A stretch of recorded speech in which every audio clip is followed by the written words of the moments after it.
Thank you for coming back for part two of the wonderful conversation that I was having with fellow Alive Impact Award winners. If you thought the first half was good, you're in for a treat for the second part. Listen in and enjoy. No, but that's really, really exciting. Really, I love to hear how it impacted every one of you all. That is beautiful.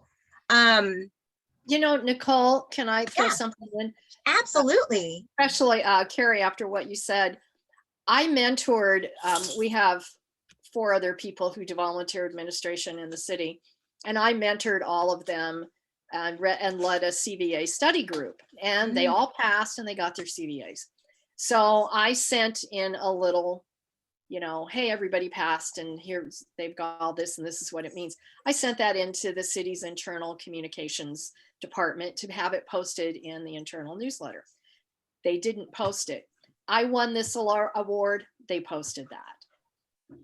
And that, to me, I was actually crushed for them because yes, this award is very nice to win, but getting your CVA and going through that test and going through all the study to already, that's a big deal. And that's why I say for so many people, they do not understand what our certification is, but I don't know, you put the word national award and they get that.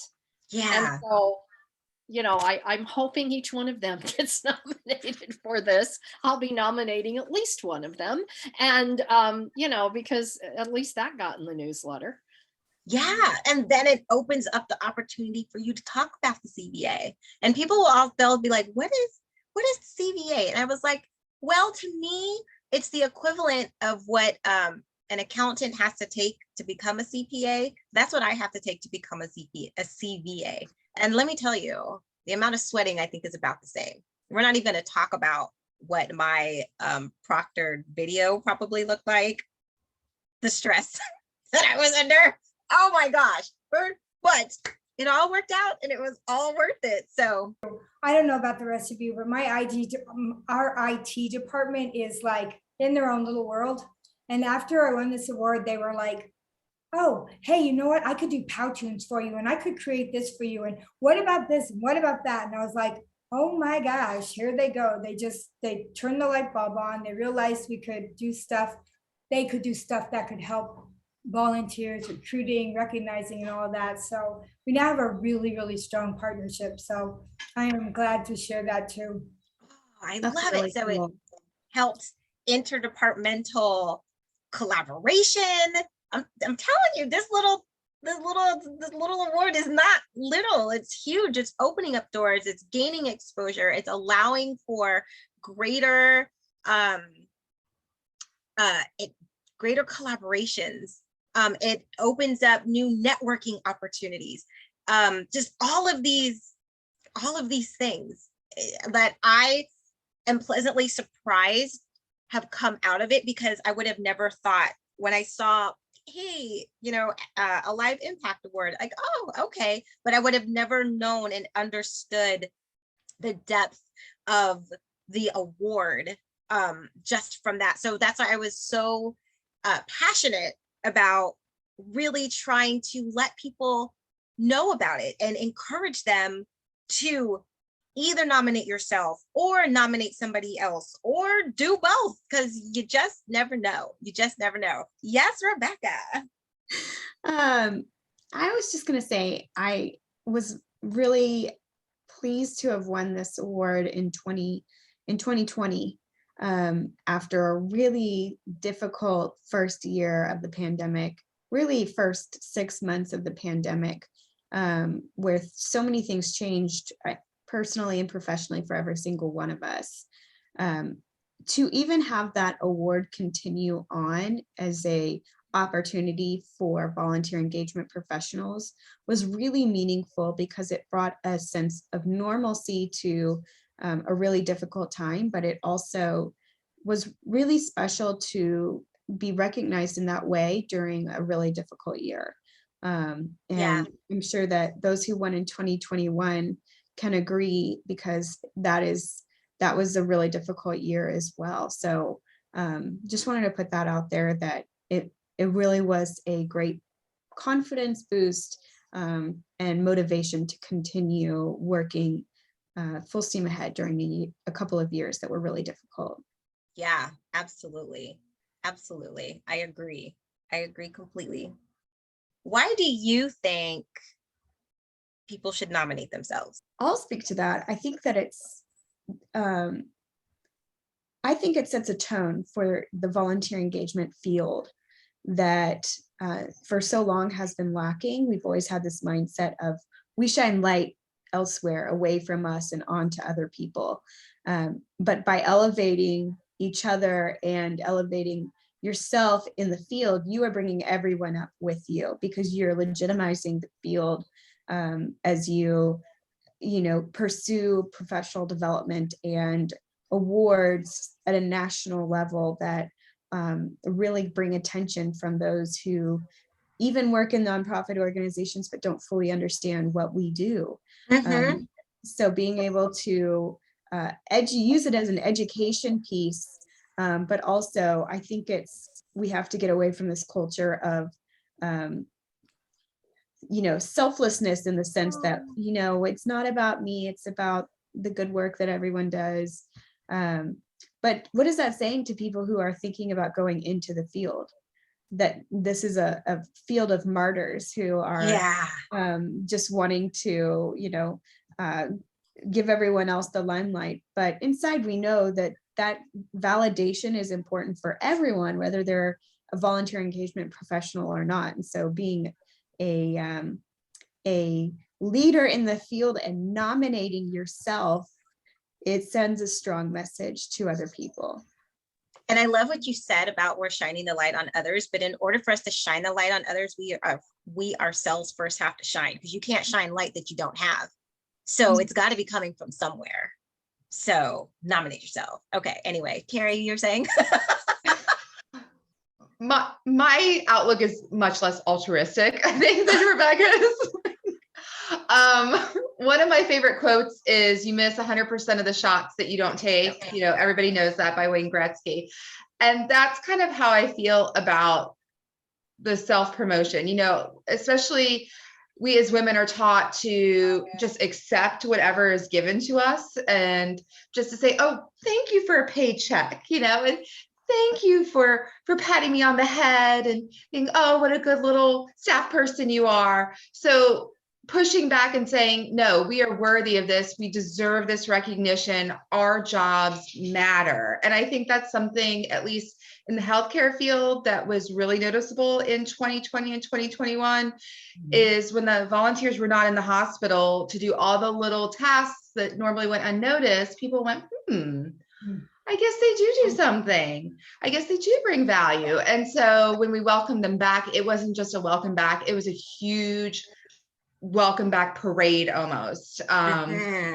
So to have that validation of what we do by this award and by advocating for yourself, I think is just, we all need to learn to do that more. I love it. Bet on yourself. Bet on yourself. You put the hard work in, day out. Bet on yourself. So love go, it. Marsha. Good job. Yeah. Well, and I would just add to that is that, if you don't celebrate yourself, then, you just don't deserve that extra piece of cake. It's okay. It's okay to say I'm good at what I do. Yes. And it's okay to let everybody else know about that. And, you can take it as like, oh, I could never brag like that. Well, then you know what? Then you will never get very far in life. It's okay to be good at what you do and to award yourself for that. Right. The workshop I'm going to be doing at Texas is about burnout, but it essentially boils down to learning to celebrate yourself and to embrace what how to do, and that you do it well, and to just award yourself, however, whether that's, nominating yourself for an award, taking yourself out for a drink, I don't care. Just be okay with celebrating that what you know. And, Right. and it's really nice when other people acknowledge that. So thank you if you voted for me. You gave me points. I appreciate that. But it's one of those things where I think you just have to learning to celebrate yourself. And I think, Carrie, you said it right. You know, as women, we're not taught to do that. And I'm much older than many of you. And, you know, my generation, we absolutely were not taught. And I'm happy to say that I came up during a time when women were starting to take back their power. And I was raised by a very powerful woman. So I've really never had that problem. But it is okay. It is just more than okay to celebrate and be proud of who you are and what you've accomplished. And I Love it. also love that you get the opportunity for your volunteers to celebrate you as well. And for them to see, you know, have confidence in me and what I'm doing in this organization, and, you know, see that I'm representing my organization at a national level and you're a part of that. Yeah. It's a sense Yes. of pride for them too. Yeah.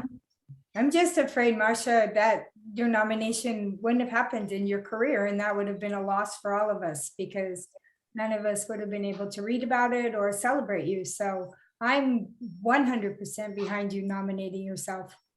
You're the perfect example of why people should stand up to stand out and make a difference. Yep. I love it. Love it. Love it.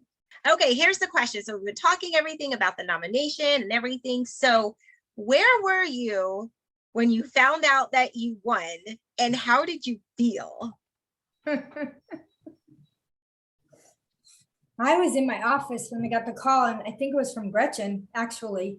And I literally sat down in my chair and I cried. And somebody was walking by and they were like, "Oh my gosh, Susan, what's wrong? What's wrong?" And I was so overwhelmed because I just realized the force of the field that I was up against, the people that I knew that are out there that are amazing. And I was like, I can't believe that I won. It was such a, and so I got dragged down the hallway and everybody was talking, but that was my first reaction. I just literally was so overwhelmed with the fact that I had won. I love it. I love it. Rebecca, what about you? I think I got a text message from Serena at like 6:30 in the morning telling me to go outside to find this humongous sign that said congratulations. And I think she had like sent me, she must have had like a lineup of GIFs the night before just waiting to send to me. Imagine. Her love language is GIFs. It's Jeff, yes. Carrie, how about you? I got a call from Angela and she told me, and so in kind of with the theme of what we've just been talking about, in shameless self-promotion, I went to the website and like cut and pasted what the award was about and sent it to my boss, and you know, just said, "Look what I won," and did my own little internal celebration because we didn't have volunteers back at that time. So, you know, it's just kind of like anyone, you know. Yeah. But it was just so wonderful because I mean, I know how I look up to Angela. So the kind words that she said about me just meant the world. I mean, more than any award, just to know that, you know, I have a friend like that was priceless. But the award was great too. Yeah, right. She was actually my mentor. So that's how we met and became great friends and colleagues. And so it's nice to see more of her seeds just being planted everywhere. She's just, and which is pretty funny because she's a gardener and into all that. So it really makes a lot of sense too. So a very appropriate analogy. Yes. Like it. Marcia, where were you? You know, I honestly don't remember. I think I just got the email. And I may have been working from home at that time. So I went, oh, yay, finally. And I think I probably texted Hillary, my boss, and I said, thank you for putting your special spin on what I wrote. And I said, I guess I got it. And she was happy about it. And I think what I did next was updated my LinkedIn profile. And then I got, you know, the nice thing is it kind of spread through a little bit through the local CVA community, and I got lots of nice little emails the next couple Yeah. of days and little mini celebrations. But because nobody was back in their office, it was, it wasn't Right. I would like to think that if I would have been in my office, there might have been cake, but there Cake, right, yes. so it's a little Exactly. anticlimactic, but it was okay. Yeah, because when I won mine, we were not in the office either, because it was just like Becca said, we were like right in like the height of the pandemic, and so it was just like, congrats. Yeah. And go back to work. Yeah, exactly. Exactly. So ladies, do you have any last tips or suggestions for anybody who's watching this about why they should be involved with this award? I would just say, even if you think you have to have some name in this field, or you have to go to these conferences or be associated with these groups, you don't have to be. There are so many incredible leaders that frankly may not even have time to do anything but their job. And those are the people that need to be recognized, because they are doing stellar work without anyone else knowing, and we should be celebrating them, and they should be celebrating themselves. So do as Marcia does and nominate yourself, and then share the excitement and celebrate with others whenever you win your award. And go ahead. And honestly, if you just can't bring yourself to nominate yourself, ask someone else to do it for you. Yeah. Because, for me, it was like, yes, I wrote up everything, but I really wanted my boss to submit it under her name, not under my name. Yeah. And I'm very fortunate in that I have a boss who's is a big cheerleader for not only me, but for volunteers. So she was actually pleased to have been asked to do that, and more than happy to do it. And I just think, though, that, it is really hard for some people, and just ask someone. And I mean, the person that I'm very much thinking of nominating, I'll be surprised if there aren't 10 other people who are also going to nominate her. Them. Yeah. So I'm going to kind of I'm going to start sending out emails, say, are you going to nominate? Because I would like to nominate her, and and maybe we can all nominate her, but who wants to do this? And it can't hurt, right? It can't hurt. Like, the more the merrier. So I was kind of both. Like, I asked my husband to do it, and I asked my brother to do it, because I was like, most people that I work with have no idea what I do. And sometimes not everybody will, and I'm not saying that this was the case for me. But I'm just saying, some people, maybe they're not comfortable asking their boss. Maybe their working relationship isn't necessarily the best, or maybe, it's just their boss really just doesn't even know, and it's so far down on like the priority list of different things, because they don't really understand, and maybe volunteer engagement isn't their whole job description, so it's not even on their radar. And just quite frankly, you may not get along with your boss, and your boss may not want to do it. So reach out to your colleagues, reach out to the people who that will support you 100% and do it. So I kind of did both. I nominated myself, and I asked my husband and my brother to do it. So it doesn't even necessarily have to be somebody in the profession, just somebody who can speak to the phenomenal person that you are and what you are doing. Like, anybody and anybody. That's why I if you were wondering about the award, once it comes available, then I encourage everybody to share it on your LinkedIn, share it in your newsletter, share it in your, if you are part of an association and you having association meetings, share it in your meeting, share it at the Texas Volunteer Management Conference, share it everywhere. It's not enough just for, it is just enough, but I'm just very passionate about really getting the word out. So even if you nominate somebody and you nominate yourself, share it within all of your networks where you know, and I'm talking about the places that you're probably not even thinking, what your place of worship, because you know what? All of those volunteers there at the church or at the synagogue, somebody's managing that too. It might even be you.